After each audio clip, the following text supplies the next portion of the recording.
Biblia inasema kujipamba kwenu kusiwe kujipamba kwa nini? Kwa nje. Anapozungumza nje ni nini? Biblia inasema vivyo hivyo wanawake wajifanyaje? Wajipambe kwa nini?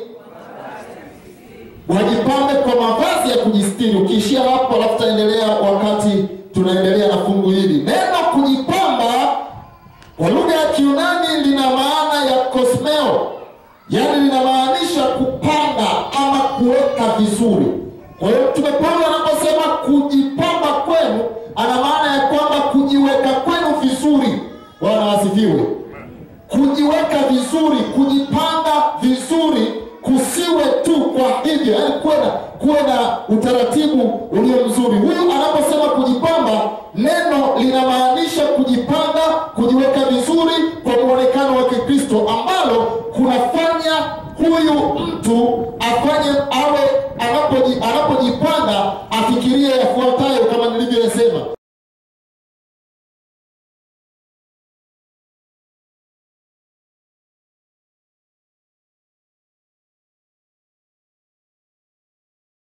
Haleluya. Niwakaribishe tena katika kipindi hiki kizuri cha mafundisho makuu, tunapoendelea na mfululizo wa masomo yetu haya katika kambi hili, na tuko msingi namba 22 unaosema mwenendo wa Kristo. Jana tulikuwa tukiangalia habari ya muonekano kwa nyanja ya mavazi, yani namna ya kuvaa mapambo. Kwa hiyo tunapomalizia kipengele hiki cha namna ya mavazi, na tutaanza tena kwa uchache katika nyanja ya mapambo, na tutaendelea nalo hilo pia nyakati za mchana kwa ajili ya kufundishana katika mtazamo huu wa mwenendo wa Kristo. Tunapoanza kipindi hiki, fungua nami kitabu cha Wagalatia sura ya 6. Kitabu cha Wagalatia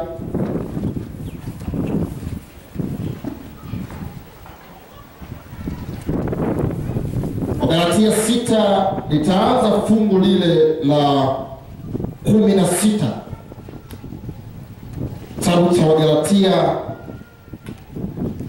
6 mstari wa 16 anasema, na wote watakaoenenda kwa kanuni hiyo, amani na iwe kwao na rehema, naam kwa Israeli wa nani?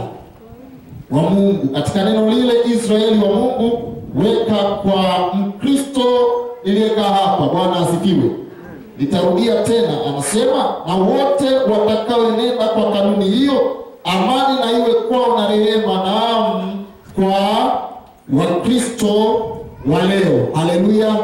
17 anasema, tangu sasa mtu asinitaabishe kwa maana nimechukua mwilini mwangu nini? Nimechukua mwilini mwangu chapa zake nani?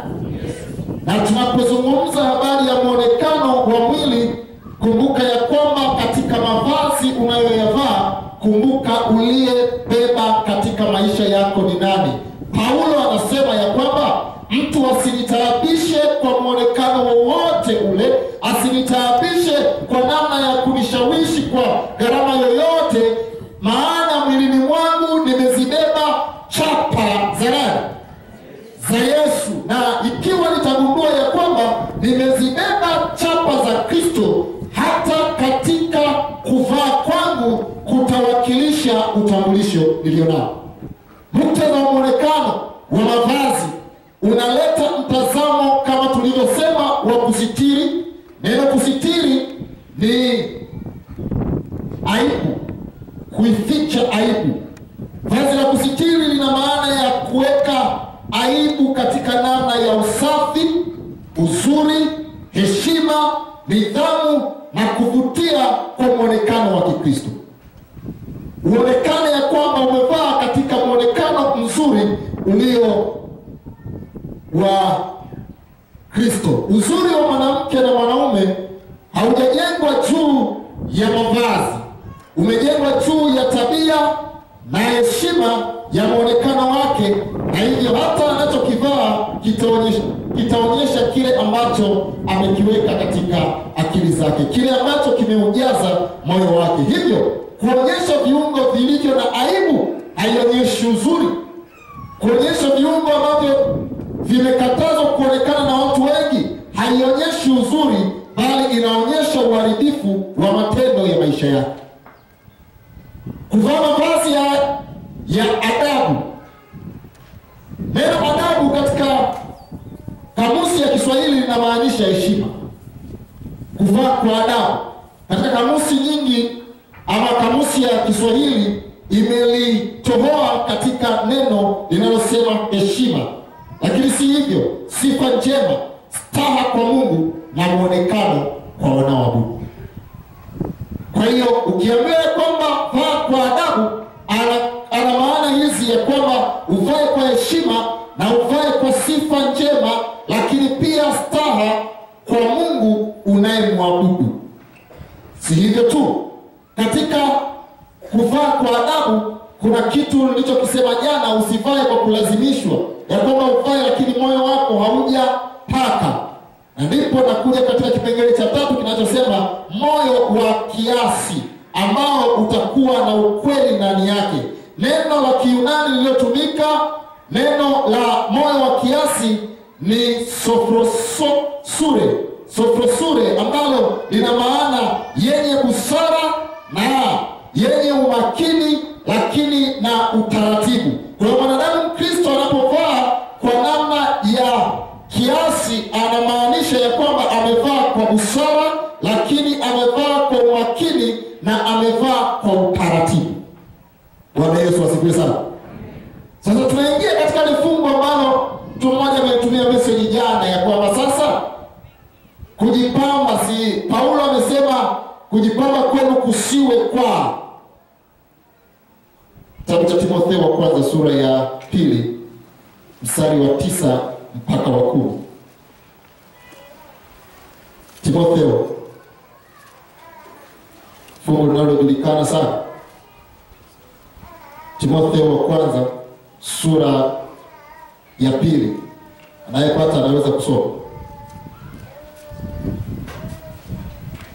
Timotheo wa kwanza 2:9 hadi 10.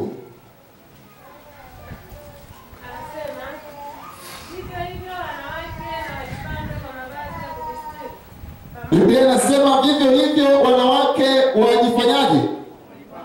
Wajipambe kwa nini?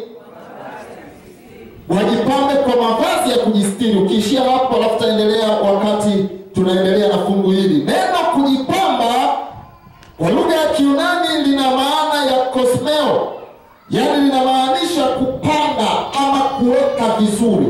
Kwa hiyo Mtume Paulo anaposema kujipamba kwenu, ana maana ya kwamba kujiweka kwenu vizuri. Bwana asifiwe. Kujiweka vizuri, kujipanga vizuri, kusiwe tu kwa hivyo, yaani kuwe na utaratibu ulio mzuri. Huyu anaposema kujipamba, neno linamaanisha kujipanga, kujiweka vizuri kwa muonekano wa Kristo, ambalo kunafanya huyu mtu afanye anapojipanga afikirie yafuatayo kama nilivyosema. Unapojipanga, unajipanga ama unajiweka vizuri kwa muktadha wa kujisitiri, lakini pia kwa adabu iliyo nzuri, na pia kwa moyo wa usafi, yani uliojazwa na kiasi ndani yake. Bwana asifiwe. Sio kila mtindo unaotokea na wewe imekupata. Kuna ile inasema kwamba mwaka huu anavaaje? Patatokea mtindo gani? Na wewe uko humu ndani na wewe unakwenda. Mwaka huu ni vipi na wewe unaenda? Majina ya wasanii na nguo zimeingia humu ndani. Na wewe kama Galatia anavyosema umezibeba chapa za nani? Unapogundua kwamba unabeba chapa za Yesu, moja kwa moja utavaa kutokana na muonekano wa Yesu. Tapata maswali mengine hapo mchana ikiwa patakuwa na maswali, na leo tuingie katika kipengele kinachosema kujipamba kwa mapambo. Sasa katika muktadha wa mapambo, neno la Kiswahili kujipamba lina kitenzi kinachosema ama mzizi wa neno unaosema pambo. Yaani kwa lugha ya wingi linamaanisha mapambo. Neno ambalo ni vitu vyenye kuonyesha uzuri, moja, kufanya kitu fulani kipendeze, na si hivyo ni vitu vinavyoongezea mahali fulani kwenye kitu fulani au mwili wa binadamu tofauti na asili yake ya kwanza. Kwa kitu chochote ambacho kina asili yake na kikaongezewa, hicho ndicho tunachokiita kupamba ama mapambo. Lakini kwa hivyo kujipamba ni kuongeza na kuweka vitu na kuweka hivyo vitu vinavyotia mapambo katika jengo, mtu ama mahali fulani, kubadilisha asili ya mahali hapo, kitu au mtu, kwa lengo la kuongeza uzuri. Kuna mapambo ya aina mbalimbali, mapambo ya aina mbalimbali ambayo yanaweza kufanya kuongeza vitu ili vionekane kuwa ni vizuri.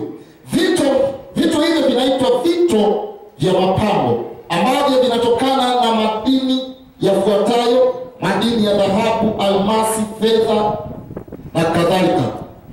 Tunaweza kujiuliza swali, kwa nini watu wanavaa hivyo vitu? Kwa nini?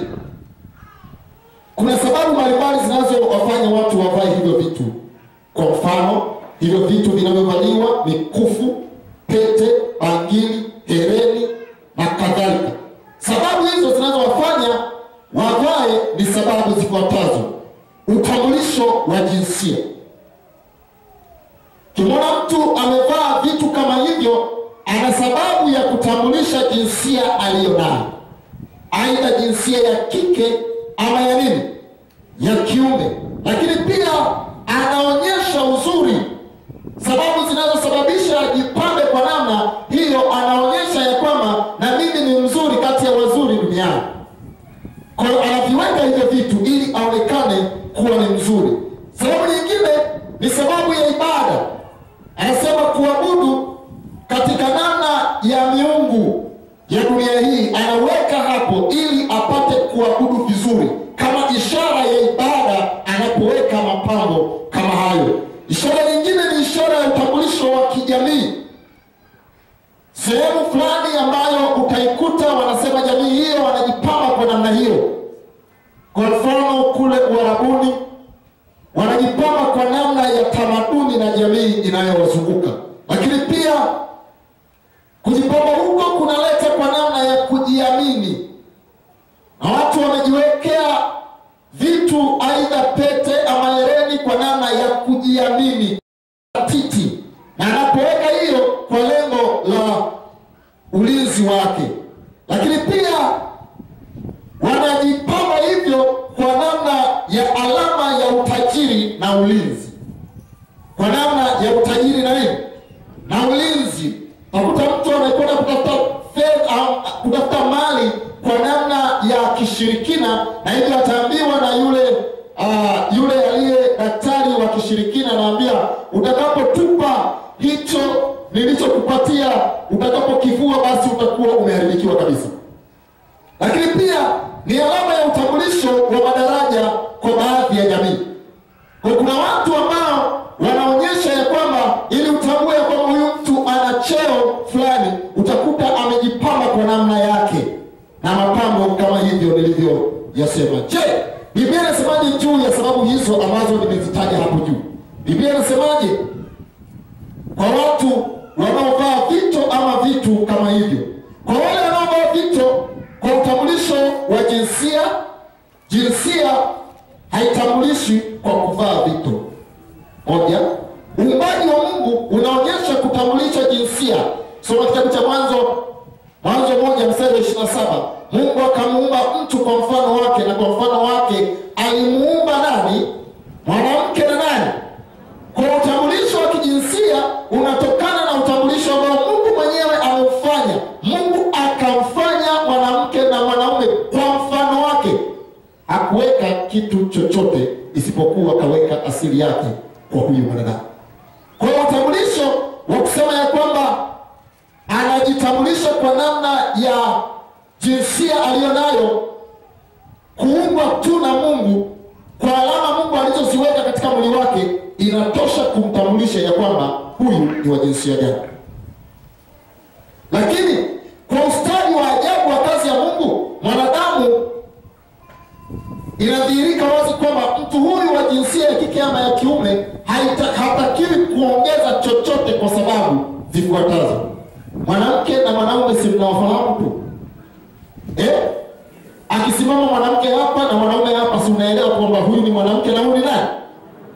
Na mwanaume. Kwa hiyo unapoenda kujipamba kwa namna ya kutambulisha jinsia, umekwenda kinyume na yule aliyekuumba.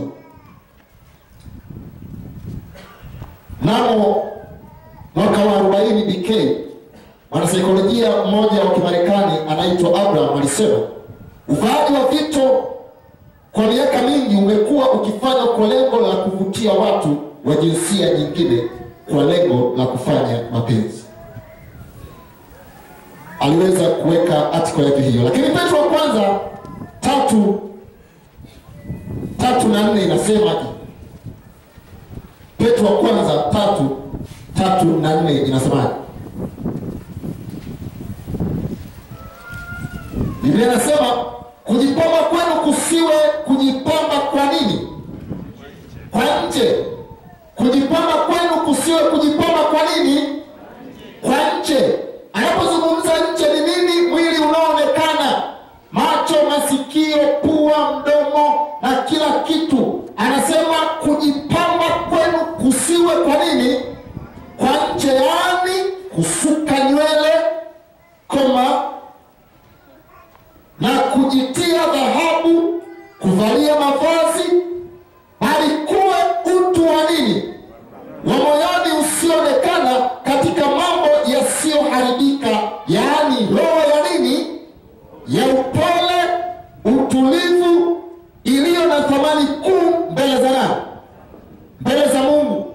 Ikiwa unahitaji kujipamba kwa muktadha wa kitabu cha Petro wa kwanza, anasema ya kwamba jipambe kwa moyo wa upole, upendo, utulivu katika moyo nini?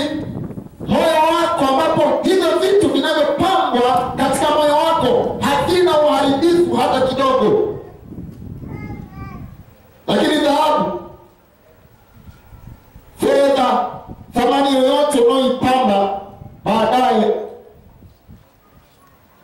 inaharibika. Na kuna mapambo mengine ni wala hayasubiri siku iishe. Naona tu mtu amejipaka rangi kama ukuta wa nani. Asa mvua inyeshe, anyeshewe, utaona hizo ramani za Afrika zinazotembea kwenye sura. Anasema kujipamba kwenu kusiwe kwa nini? Kwa nje. Bali kuwe ujipambe kwa moyo, roho ya upole, utulivu, maana hivyo ndivyo vyenye thamani mbele ya Kristo. Lakini gharama kubwa zinazotumiwa kununua vitu vya kupamba utu wa nje vinaharibika. Tanunua hereni leo macheni, hautaivaa miaka 6. Unless ni ile tuliyosema kwamba hiyo ni ya ile ambayo usivae na uende ikafika mahali ikakata na kidole. Maana umeambiwa hata ukilala usije ukafanya hivi. Okay. Kwa hiyo inaponunuliwa fedha yoyote, hiyo inaweka uharibifu. Lakini pia hata kazi ya Mungu inayohitajika kutengenezwa imeachwa kwa namna ya kujipamba kwa Kristo, ambaye analeta moyo ulio safi usioharibika. Bwana asifiwe. Hakuna mwanadamu ambaye ameokolewa kwa kuharibika. Yaani Yesu anaingia ndani alafu mwenyewe anakuwa na expired date. Hakuna hiyo kitu. Kwa Kristo anapokuambia kwamba unaponiamini na mimi utakuwa na maisha ya umilele. Umilele unaozungumzwa hapo sio wa muda mfupi, ni ule umilele unaoishi milele pasipo kifo. Bwana asifiwe. Kwa kama vitu vya thamani vitanunuliwa kwa fedha, tambua ya kwamba havina muda mrefu vitakuwa vikiingia katika uharibifu. Lakini roho ya upole, utulivu, kiasi na upendo vinapopangwa katika moyo wako na anasema ndio ndivyo alivyo. Bwana asifiwe sana. Kuvaa vito kwa ajili ya ulinzi. Kuna watu wanavaa vito kwa ajili ya nini? Ya ulinzi. Kuna watu ambao wanavaa vito katika miili yao, masikioni, shingoni, miguuni na sehemu nyingine za mwili kwa lengo la ulinzi. Wote wanaovaa kwa lengo hilo, vito vinavyovaliwa vinakuwa vimefanyiwa nguvu fulani ya giza. Nguvu fulani ya giza. Yupo mtoto mmoja ambaye alivishwa pete na akaambiwa usije ukayaivua maisha yako yote. Maana hapo ndipo panapopatikana ulinzi wako. Akaivaa mpaka kile kidole. Walipofika hospitalini, kwa sababu anakuwa na kidole kinakuwa, alipofika mtu mzima ikabidi ambiwe sasa inabidi tukikate maana kimeleta kansa. Kikakatwa kidole. Nini? Alipewa kwa lengo la nini? La ulinzi. Kwa haya yote anasema yanafanywa kwa nguvu za giza fulani ambazo wanaamini zinatoa ulinzi katika miili yao. Neno la Mungu linasemaje sasa? Isaya sura ya 41 mstari wa 10 na 11. Isaya 41 mstari wa 10 na 11. Biblia inaanza na kusema usiogope, kwa kuwa mimi nifanyaje? Hebu tufunue hiyo fungu. Isaya sura ya 41 mstari wa 10 na 11. Biblia inasema usiogope, kwa kuwa mimi ni nini? Ni pamoja nawe. Usifadhaike, kwa maana mimi ni Mungu wako. Nitakutia nini? Nguvu, naam nitakusaidia, naam nitakushika kwa mkono wa kuume wa haki yangu. Bwana asifiwe sana. Kwa hiyo unatafuta ulinzi kwa namna ya kujipamba, kwa namna ya vitu ambavyo vinaharibika. Yesu anasema, Mungu anasema ya kwamba usiogope, mimi niko pamoja nawe. Bwana asifiwe sana. Mungu ana nguvu zaidi ya hivi ambavyo unafikiria kwamba vinakuletea ulinzi katika maisha yako. Mungu ana nguvu na anasema usiogope, mimi niko pamoja nawe. Sio hivyo tu, nitakutia nguvu. Bwana asifiwe. Yaani ikiwa unahitaji ya kwamba huko tu hauna jambo lolote linaloweza kukuimarisha, Yesu anasema nitakutia nguvu, naam nitakushika kwa mkono wangu wa kuume. Sio kushikwa kwa vitu vingine ambavyo vinaleta uharibifu katika maisha yako. Biblia inasema nitakushika kwa mkono wangu wa kuume. Kitabu cha Zaburi sura ya 18 mstari wa 2. Zaburi sura ya 18 mstari wa 2 anasema, tazama wote walioona hasira juu yako, tazama wote walioona hasira juu yako watatahayarika na kufadhaika. Watu washindanao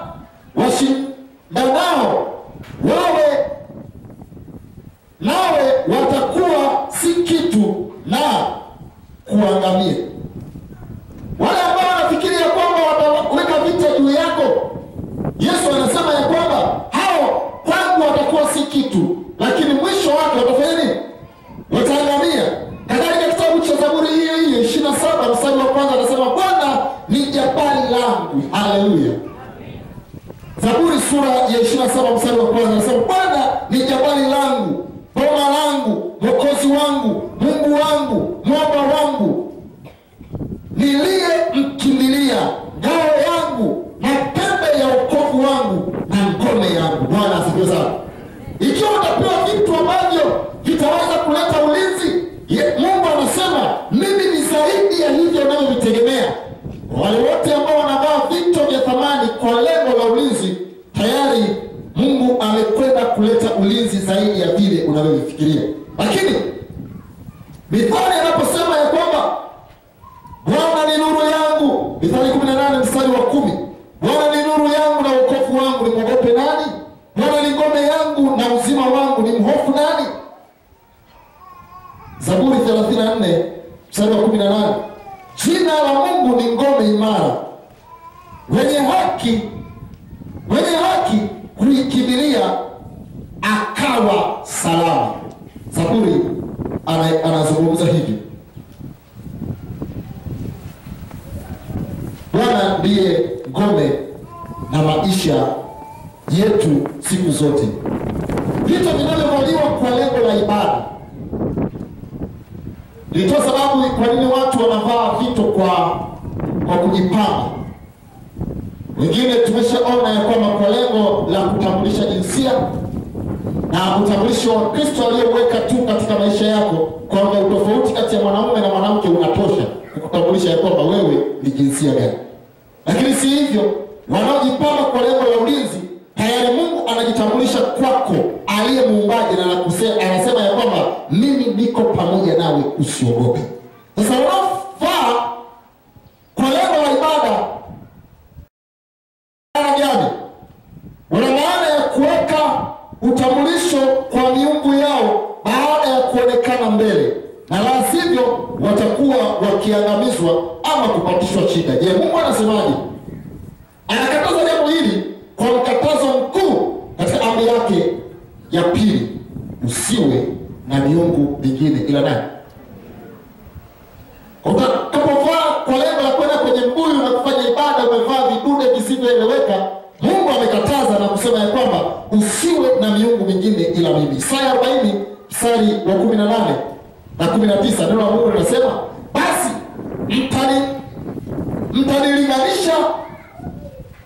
mtanilinganisha Mungu na nini? Mtamlinganisha Mungu na nini? Au mtamfananisha na mfano wa namna gani? Sanamu fundi mmoja huiyeyusha, na mfua dhahabu huifunika dhahabu, huifulia mikufu ya fedha. Mungu peke yake ndiye anapaswa kuabudiwa na wote wanaotegemea kuurithi uzima wa milele. Kuna watu walishajikatia tamaa ya kwamba hawawezi kwenda mbinguni. Wakiyafanya hayo, wako kwenye barabara yao nzuri, kwamba mimi na mbinguni vitu viwili tofauti, mimi na kuurithi uzima wa milele ni vitu viwili tofauti. Kwa hiyo hata wakiyatenda hayo, hawana lolote ambalo wanaweza kujitafutia kwamba ni kitu tofauti kwao. Lakini Biblia inasema hivi, Mungu peke yake ndiye anapaswa kuabudiwa kwa wote wanaotegemea. Wote wanaotegemea kufanya nini? Kurithi uzima wa milele. Bwana asifiwe sana. Kwa ikiwa utakuwa katika ibada kwa lengo la kuabudu miungu mingine na kuvaa hivyo vitu, ishara yake ni kwamba hauko tayari kurithi uzima wa milele. Kuvaa vitu kwa lengo la kuonyesha utajiri au fahari. Kuna watu wengi ambao huvaa vitu hivyo kuonyesha uwezo wao wa kiuchumi, tajiri. Na walio matajiri pia wenye ufahari, hivyo wakitokea katika jamii wakiwa na mikufu, pete, bangili, hereni, madini ya thamani na kadhalika, hujisikia kuwa wanaheshimika.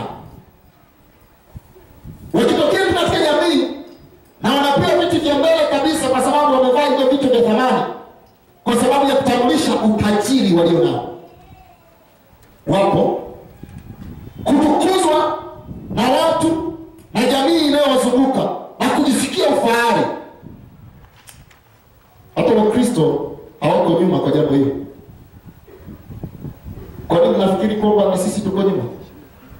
Siku na tulioko hapa Niulize ile swali ambalo mchungaji Masiru aliliuliza mahali fulani. Wapo na uhakika wa kwenda mbinguni?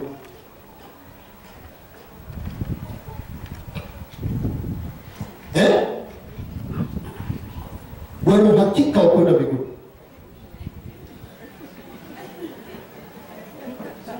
Aha. Wangapi ambao hawana uhakika wa kwenda mbinguni? Hakuna. Wangapi ambao hawaelewi na hawajui kama kwenda ni muhimu au kubaki pia ni muhimu? Wapo. Ninyi ni watu wa aina gani?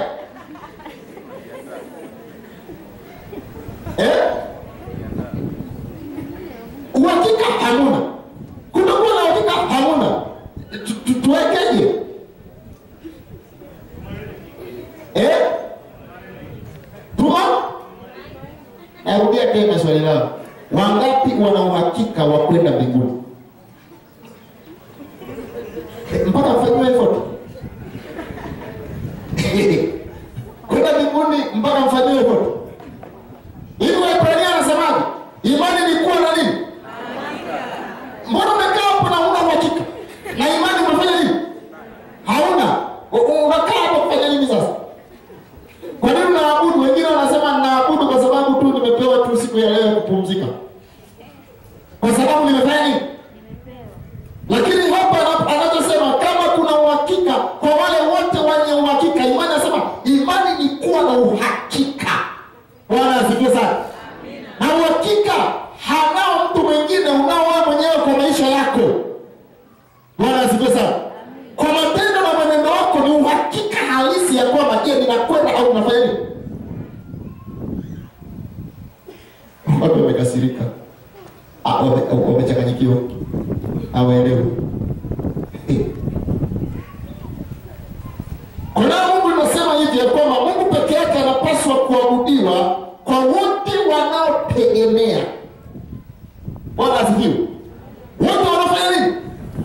Wanaotegemea kurithi ufalme wa nani? Wa Mungu. Hawataweza kufanya vitu kama hivi. Okay, Biblia inasemaje katika hawa ambao wanatafutia heshima kwa namna ya utajiri wao na wanavaa hivi vitu? Nyakati wa pili 1:12. Mambo ya Nyakati wa pili 1:12. Biblia inasema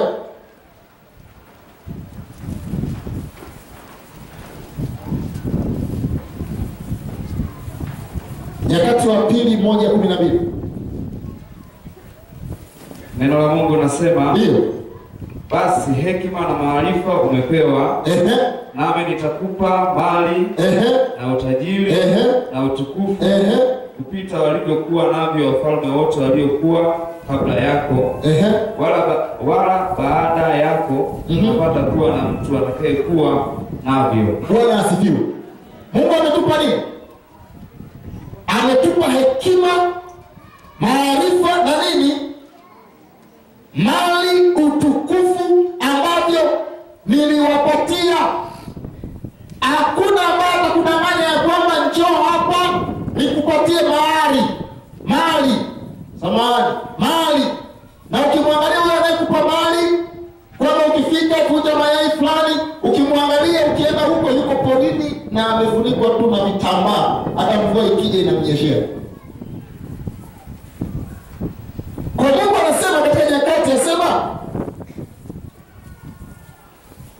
basi hekima na maarifa nimewapa ama mmepewa, nami nimekupa mali, nimekupa na utukufu, utajiri kupita walivyokuwa navyo wakina nani? Yaani ukifikiria kwamba mfalme ndio mwenye mali nyingi, sikiliza, Mungu amekupatia utajiri wa kutosha kupitia hekima yake. Bwana asifiwe sana. Kwa sababu hizo vitu kwa lengo la kupata utajiri wamepotea. Kumbukumbu la Torati sura ya 8 mstari wa 17.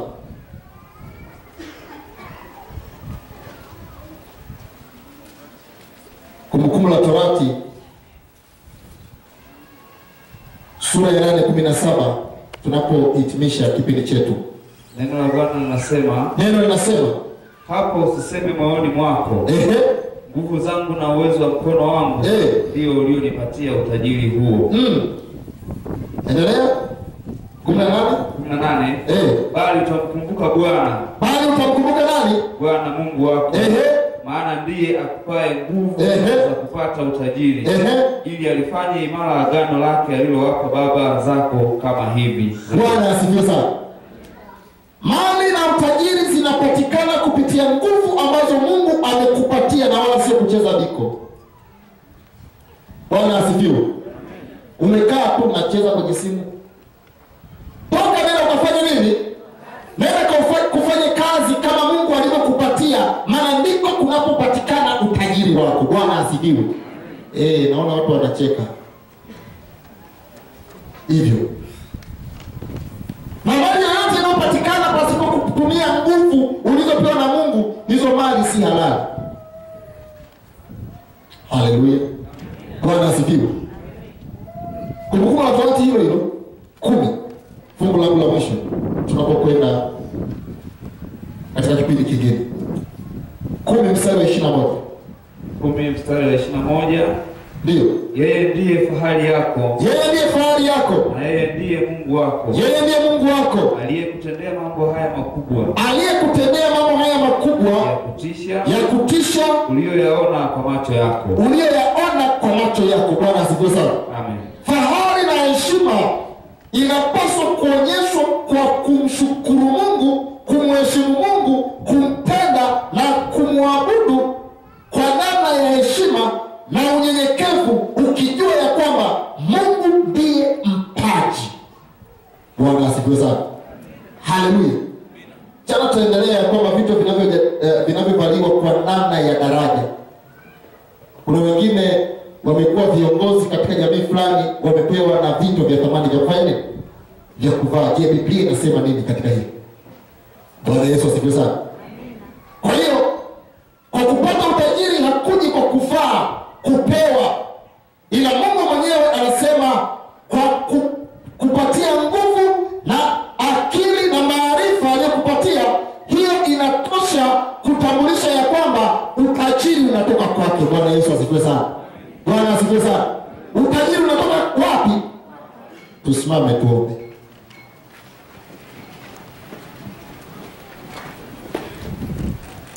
Baba yetu uliye Mungu wa mbinguni,